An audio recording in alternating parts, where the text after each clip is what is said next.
बिस्मिल्लाहिर्रहमानिर्रहीम। अस्सलाम वालेकुम व्यूअर्स, मैं हूँ शेफ़ सारा।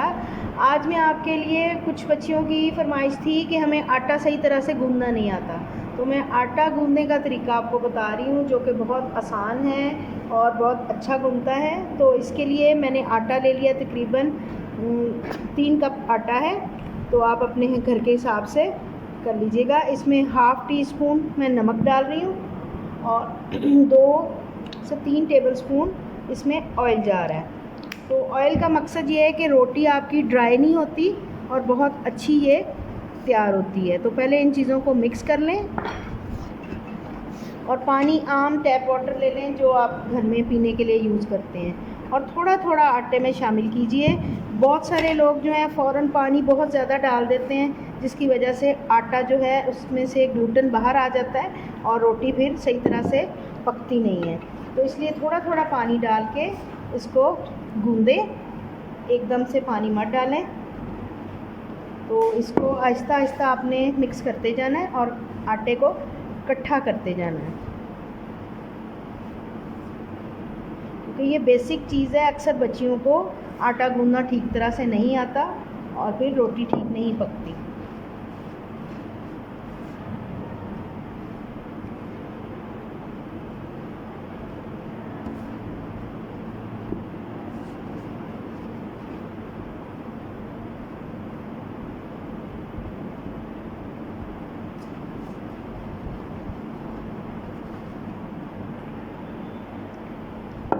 जी बिल्कुल, थोड़ा थोड़ा पानी इस्तेमाल करते हुए एक अच्छी सी स्मूथ डो बना लेनी है और मिक्स कर लेना है। फिर आपने इसको अच्छे तरीके से गूंदना है।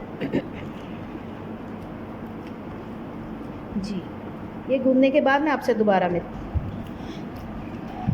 जी, आटे को मैंने अच्छी तरह से गूंद लिया हुआ है और ये मिक्स भी होना शुरू हो गया हुआ है। अब इसको गूंदने के बाद मैं तकरीबन 10 से 15 मिनट इसको रेस्ट पे रखूँगी डो को, जो कि सेट हो जाएगी और फिर इसकी हम रोटी बनाएंगे।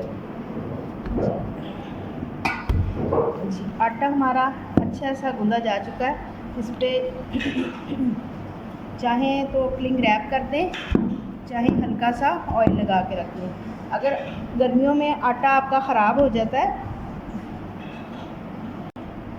गर्मियों में जब आटा ख़राब हो जाता है तो उसके बचाव के लिए आप आटे के ऊपर ऑयलिंग हल्की सी कर दें और कोई कपड़ा या क्लिंग रैप कर दें, फिर आपका आटा ख़राब नहीं होगा, क्योंकि जर्म्स ऑयल को पार नहीं कर सकते।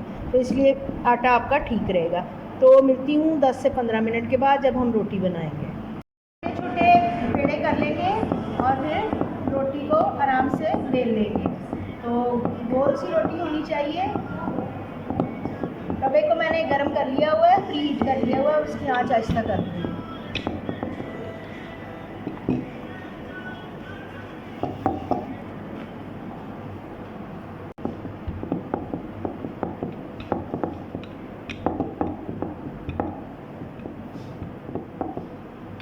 जी, अब रोटी को बड़ा करेंगे थोड़ा सा हाथों की मदद से और इसको तवे पे डालेंगे। जी जी, अच्छी सी पतली सी रोटी बनानी है। थोड़ा सा इसको एक साइड को सेक लगने देना है, फिर उसके बाद हम इसको पलट देंगे। पहले एक साइड को होने दें थोड़ा सा, फिर उसके बाद हम इसकी साइड चेंज करेंगे। जी जी, रोटी को इस तरह से सेकते जाएंगे किनारों से।